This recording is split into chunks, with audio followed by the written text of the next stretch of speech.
그래서 제가 하나를 더 알려드리려고 합니다. 그게 뭐냐면, 안녕하세요. 세비티입니다. 오늘은 우리가 1억을 가지고요. 어떻게 우리가 자산을 늘려갈 수 있는지 그 방법에 대해서 제가 좀 구체적으로 말씀을 드리려고 합니다. 제가 이렇게 유튜브를 보다 보면요. 이렇게 댓글이 달리잖아요. 최근에 제가 어떤 댓글을 봤냐면, 1억을 가지고 구체적으로 부자가 될 수 있는 방법을 알려준 사람이 없다라는 얘기를 많이 하시더라고요. 제가 그 댓글을 보면서 곰곰이 생각을 했죠. 정말 이 1억이라는 돈을 가지고 부자가 될 수 있는 방법이 없을까? 저는 계속 부동산 투자를 하고 있고, 부동산을 알려주는 사람이잖아요. 그러면 이 1억을 가지고 어떻게 굴려서 부자가 될 수 있는지 그런 측면으로 오늘은 좀 설명을 드리려고 합니다. 그래서 제가 이렇게 찾다 보니까 이런 케이스가 있었어요. 여기가 경기도에 있는 29평 정도 되는 구축 아파트입니다. 그런데 여기가 22년 9월쯤에 매매 가격이 5억 2천 정도였고요. 전세 가격도 4억 2천만 원 정도여가지고 1억 정도의 돈으로 가능했습니다. 그런데 여기가 2년 정도 다 되어 가는 시점이잖아요. 최근에 얼마의 거래가 됐냐면 6억 4천만 원 정도의 거래가 됐어요.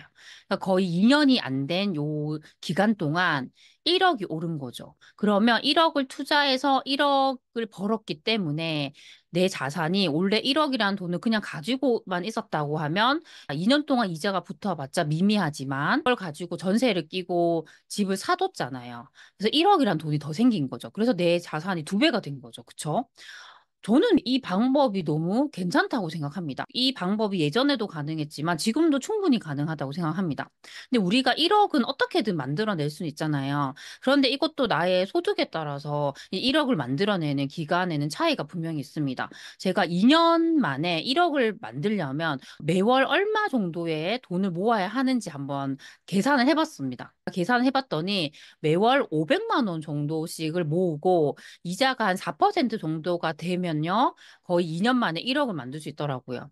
그러니까 그 소득이 많아가지고 매월 500만 원 충분히 모을 수 있어라고 생각하시는 분들은 뭐 충분히 할 수 있습니다. 근데 제가 아시는 분들은 한 달에 500만 원 적금 넣는 게 가능한 분이 그렇게 많진 않더라고요. 한 달에 100만 원 적금 넣는 것도 정말 힘들어하는 분들이 많았습니다.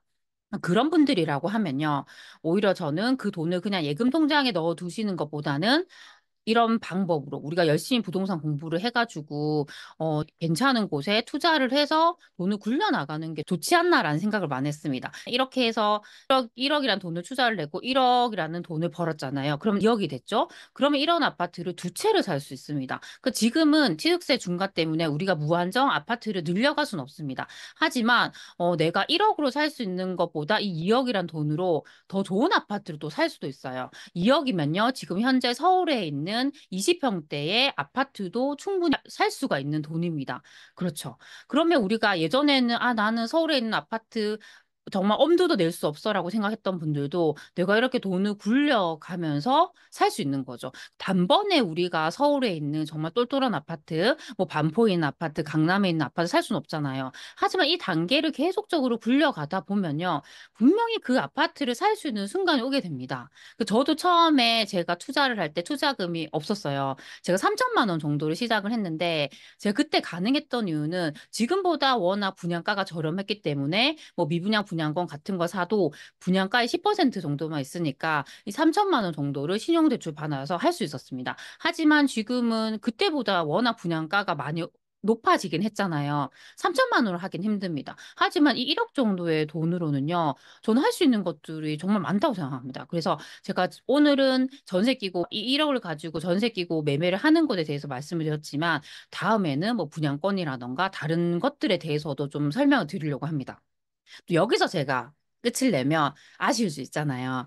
그래서 제가 하나를 더 알려드리려고 합니다. 그게 뭐냐면, 그럼 우리가 1억이란 돈으로 이런 아파트를 살 때, 어떻게 그런 아파트를 찾을 수 있는지에 대해서 알려드리려고 합니다. 그러니까 결국에는 이 매매와 전세가의 차이, 그걸 보통 우리가 갭이라고 하잖아요. 그 갭이 1억 정도 되는 아파트를 찾는 것에 대한 부분입니다. 제가 뭐 사이트를 보면서 알려드리도록 하겠습니다. 요 호갱노노라는 사이트입니다. 요 사이트에 들어와서 맨 오른쪽에 보시면요. 이 필터라는 게 있습니다. 필터를 한번 눌러볼게요. 이렇게 눌러보면 뭐 평형, 가격, 입주 연차, 세대수 뭐 이걸 내가 조정을 해가지고 여기에 맞는 아파트를 찾을 수가 있습니다. 그래서 저는 평형은 그래도 최소 20평 이상이면 좋을 것 같아가지고 이렇게 20평 이상으로 하고 최대 한 30평대까지 이렇게 해서 한번 보려고 합니다. 그리고 세대수 같은 경우는요. 우리가 너무 세대수가 적게 이렇게 설정을 하면요. 도시형 생활주택 같은 것들이 같이 검색이 될 수 있습니다. 그래서 세대수는 300세대 이상으로 제가 이렇게 보도록 하겠습니다. 그리고 중요한 갭 가격이 있죠. 갭 가격은 이 매매와 전세가의 차이를 말을 하는데요. 저는 1억 정도로 보기 때문에 1억 이렇게 하고요.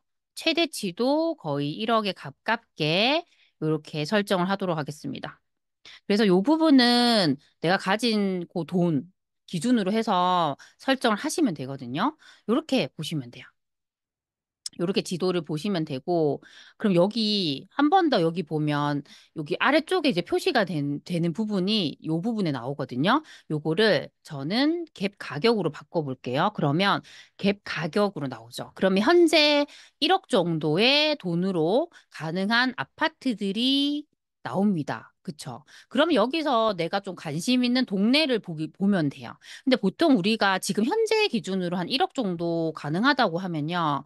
거의 대부분 구축 아파트일 거예요. 그래서 1억으로 가능하다고 해서 새는 아무 곳에나 있는 그런 아파트를 사면 절대 안 됩니다. 그러니까 이걸 이렇게 필터를 해가지고요. 여기서 그래도 좀 더 입지적으로 괜찮은 아파트를 찾아내야 되는 거죠. 그 입지적으로 괜찮다라고 했을 때 지금 제가 보고 있는 것이 수원시거든요. 이런 경기도 도시는 가장 중요한 게 역세권이에요. 역세권.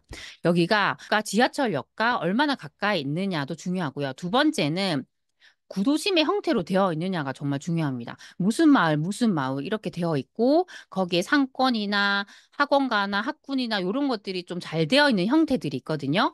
그런 것들 중에서 1억으로 가능한 곳이 있는가 그런 관점으로 이제 찾아보시면 돼요.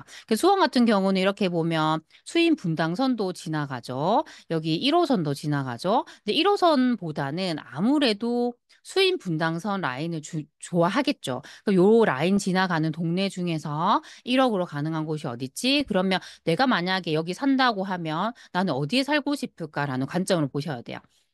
예전에는 우리가 투자자분들이 뭐 공시가격 1억이라던가 아니면 전세가율이 되게 높은 그런 구축 아파트를 많이 샀어요. 근데 지금은요, 투자자분들은 거래를 거의 할 수가 없어요. 왜냐하면 취득세 중과랑 대출 때문에 할 수가 없습니다. 대부분 실거주자들이 하겠죠. 그러면 그런 분들이 좋아하는 아파트를 찾아야 됩니다. 그래서 이렇게 쭉 보면서 찾으면 되고, 제가 대략적으로 수원의 입지에 대해서 좀 설명을 드리면, 우리가 항상 어떤 입지를 볼 때 여기서 어디가 제일 좋은지를 알아야 돼요. 근데 지금 보면 우리가 수인분당선도 있고 또 수원에 여기 보면 신분당선도 있죠. 빨간색. 수인분당선보다는 신분당선이 훨씬 좋습니다. 그 이유는 강남역까지 얼마나 빨리 가느냐를 봤을 때 신분당선이 훨씬 빠르기 때문입니다. 여기서 제일 좋은 동네는 여기 요 동네겠죠. 광교. 광교에서 여기 광교 중앙역이 가장 좋습니다. 근데 이런 것들은 사실 1억으로 하긴 어렵습니다. 하지만 이 동네에서 어디가 제일 좋은지는 우리가 알아야 돼요. 그러니까 그 다음이 어디지라고 했을 때는 아까 수인 분당선이 지나가는 동네, 거기 보면 네, 동네가 있죠. 여기 영통역도 좋긴 해요. 근데 영통역은 구축이 너무 많아요. 그쵸? 하지만 여기도 입지적으로 너무 좋다. 왜냐하면 학군도 괜찮고요. 학원가도 잘 돼 있고 상권도 너무 잘 돼 있습니다. 지금은 영통역보다는 이 망포역 쪽을 조금 더 선호하긴 합니다. 그 이유가 이쪽에 신규 아파트, 신축 아파트들이 많아요. 그래서 지금 요 동네, 망포역 쪽에도 이런 좋은 아파트들이 많거든요. 여기서 한번 찾아볼까? 볼 수 있죠. 그러니까 그 다음이 어딜까라고 했을 때는 지금은 화서역 쪽을 되게 선호하죠. 여기 화서역. 여기는 이제 1호선이 지나가긴 하지만 추후에 여기 GTX 노선이 또 지나가게 되거든요. 근데 요 동네가 최근에 스타필드도 들어왔고 여기가 구도심의 형태로 되게 깔끔하게 또 잘 돼 있습니다. 학교도 많고 학원가도 잘 돼 있고 그래서 이런 곳에서도 우리가 찾아볼 수 있겠죠. 그리고 최근에는 여기 매교역 인근에도 이렇게 신축 아파트들이 들어오면서 되게 변화가 크거든요. 요런 동네, 그 다음 요런 동네라고 할 수 있고요.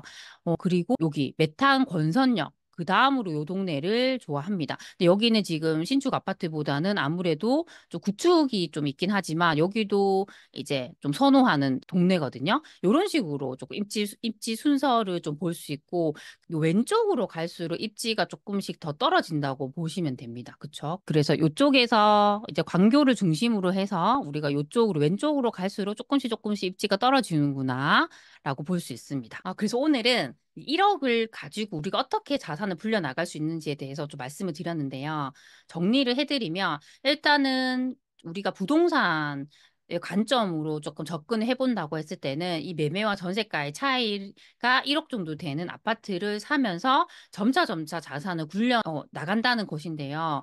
새 아파트 당연히 좋겠죠. 근데 내가 입지가 괜찮은 곳에 있는 새 아파트를 살 수 있는 돈이 없다고 하면요. 결국에는 내가 가진 돈으로 시작을 하셔야 됩니다. 그렇죠? 그리고 지금의 전반적인 부동산 시장의 모습을 보면 대부분 신축 아파트 위주로 거래가 많이 됩니다. 많은 분들이 새 아파트 살고 싶어 해요. 하지만 나는 당장 내가 그런 아파트를 살 수 있는 돈이 안 된다고 하면 저는 지금 이런 구축이라 하더라도 그래도 입지적으로 좀 괜찮은 곳에 있는 구축을 잘 우리가 찾아가지고요. 이렇게 돈을 굴려나가는 방법이 좋지 않을까 싶습니다. 그리고 부자라는 것도 저는 되게 주관적인 개념이라고 생각을 합니다. 뭐 우리가 뭐 50억, 100억, 200억 정도 되어야지 저는 부자라고 생각하지 않습니다. 내가 지금 사는 그 형편보다 조금 더 여유롭게 살 수 있으면 저는 그게 부자가 아닌가 싶어요.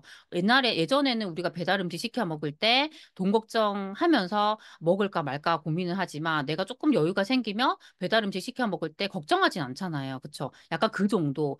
그리고 우리가 아이들과 뭐 여행 가고 싶을 때 언제든지 여행 갈 수 있고 정말 우리가 바라는 그 부자라는 것이 저는 그 정도 수준이 아닌가 싶습니다. 그렇게 하기 위해서도 우리가 이렇게 계속적으로 좀 공부를 하고 돈을 굴려 나가면 충분히 그렇게 될 수 있다고 생각하고요. 그리고 저는 항상 제 자산을 굴려 나가는 데 있어서 좀 설명드리는 개념이 있는데 그게 뭐냐면 스노우볼 효과라는 건데요. 우리가 눈덩이를 처음에 뭉칠 때 되게 작잖아요. 근데 그걸 굴리면 정말 커집니다. 그러니까 자산도 똑같아요. 처음에는 내가 그렇게 좋은 거 살 수 없잖아요. 근데 이걸 사서 되팔고 더 좋은 거 사고 다음에 또 되팔고 더 좋은 거 사고 이렇게 굴리다 보면요. 나중에는 진짜 좋은 걸 내가 가질 수 있습니다. 그렇죠? 그러니까 저는 자산이라는 것이 내가 가지고 있어서 정말 뿌듯한 거. 저는 그게 최고의 자산이 아닌가 싶습니다. 그러니까 그렇게 하기 위해서도 우리 소치님들께서 계속적으로 이렇게 열심히 공부를 하셨으면 좋겠고요. 저도 조금이라도 더 도움이 될 수 있는 그런 영상들 많이 만들도록 하겠습니다. 제 영상을 시청해 주셔서 정말 감사드립니다. 그럼 우리 다음 시간에 만나요. 안녕.